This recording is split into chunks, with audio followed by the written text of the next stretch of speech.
Hello. A few days ago, I was at a music program here in Egmore, and a person came up to me and he introduced himself as my YouTube subscriber and that he has been following me for many years. And of course, we spoke about dog training, but he asked me a very surprising question, if I might say so. He said, "You speak very well, and I would like to learn to speak English," or something like that, something along those lines. And I was a little bit shocked and taken aback because I do not consider myself to be a fluent English speaker. I do not consider myself to be a good speaker. I can manage to express my views. This is my evaluation of my own abilities. But having said that, I do not consider the ability to speak English as a sign of intelligence or a sign of success. I think in India, because of our colonial past, there is a perception that those who can speak good English can be successful or have access to the corridors of success. There is a perception, and to some extent it may have been true till a few decades ago. But okay, and also in India, success means economic success. That is the only definition of success in India. Indians are crazy about money, so when I say success, it means being rich. Okay, so Indians tend to think that people who can speak English are rich or can become rich. There might be some truth to that because of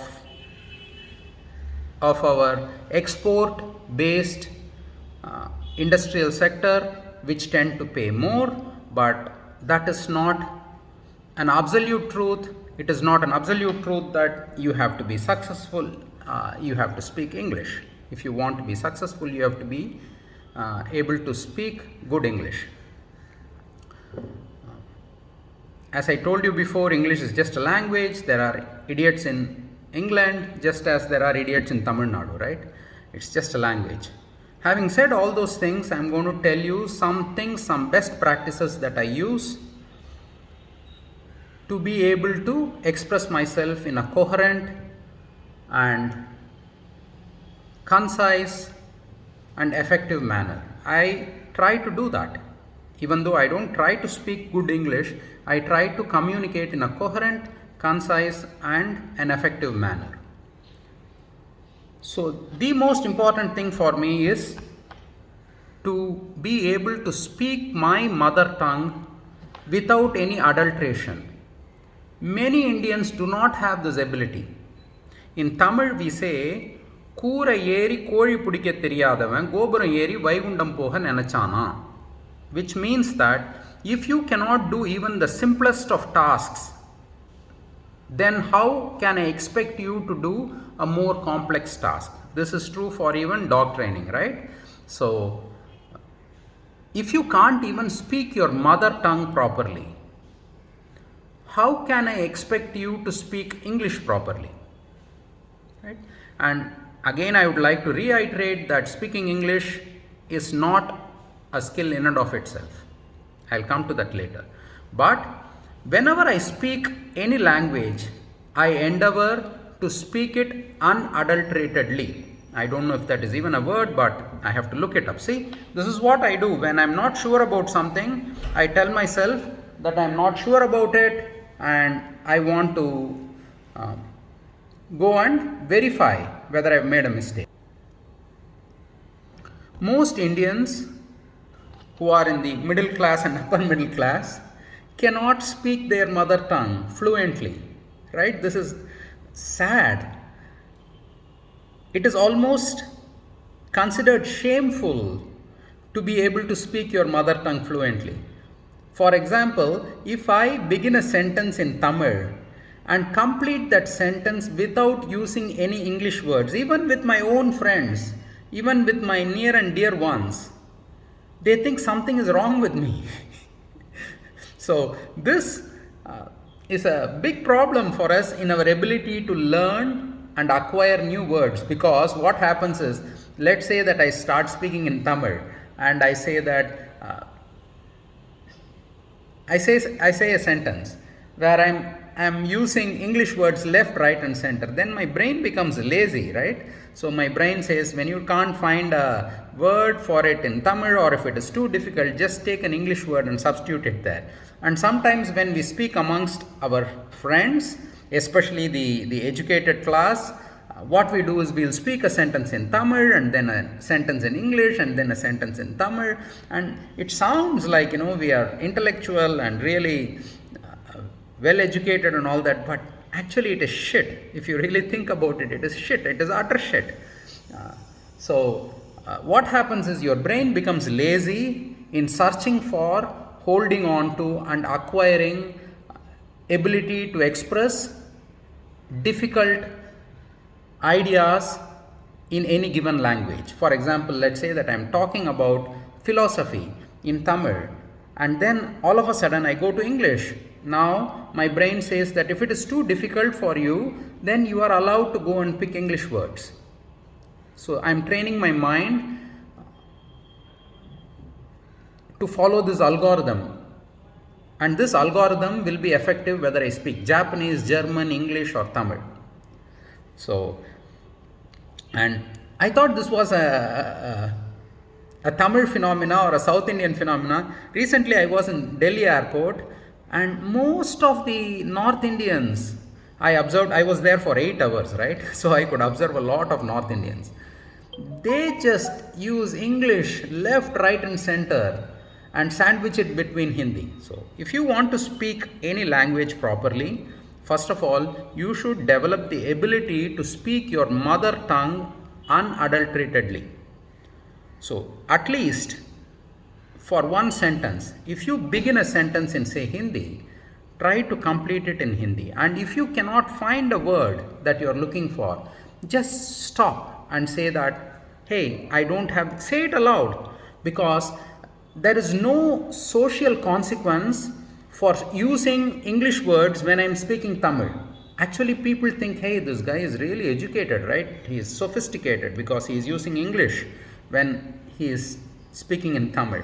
Whereas there is severe social consequence for using Tamil words when I speak English. For example, if I'm speaking to my boss about some software program or the project or something like that, and then all of a sudden I start mixing Tamil words, then people think that I lack education, whereas the corollary is encouraged. But you have to impose a cost on yourself, because the society will not.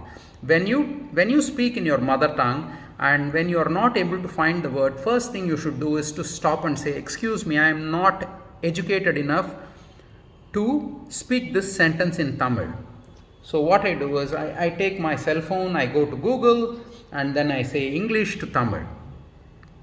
And then I look for that word that I am looking for, and see that sentence itself is wrong. I'm sure I could express it better. I look for the word that I'm looking for. That's wrong. So I look for that word and then I use that word in that sentence. So this is point number 1. Another important point is, don't ever feel that you are inferior because you can't speak English like an American or a British. I see numerous channels on YouTube run by Indians who tell you how to pronounce words. This word pronounce itself apparently is wrong. Pronounce is how you are supposed to say it, right?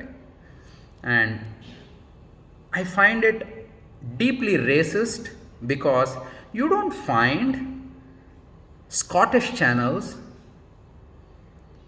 trying to tell Scottish people that they should speak English like the British. You don't find American channels trying to tell Americans that you should speak English like the British.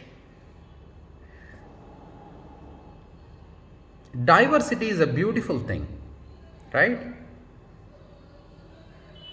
And trying to pretend to be someone who you are not, and trying to make you feel inferior because you are not somebody that you are not, is cruel, is immoral. And it really bothers me that such channels get so many views because people think that if you speak English like an Indian, then it's not good. You have to, even if you are Indian, even if your mother tongue is Tamil, then you should speak English like a British.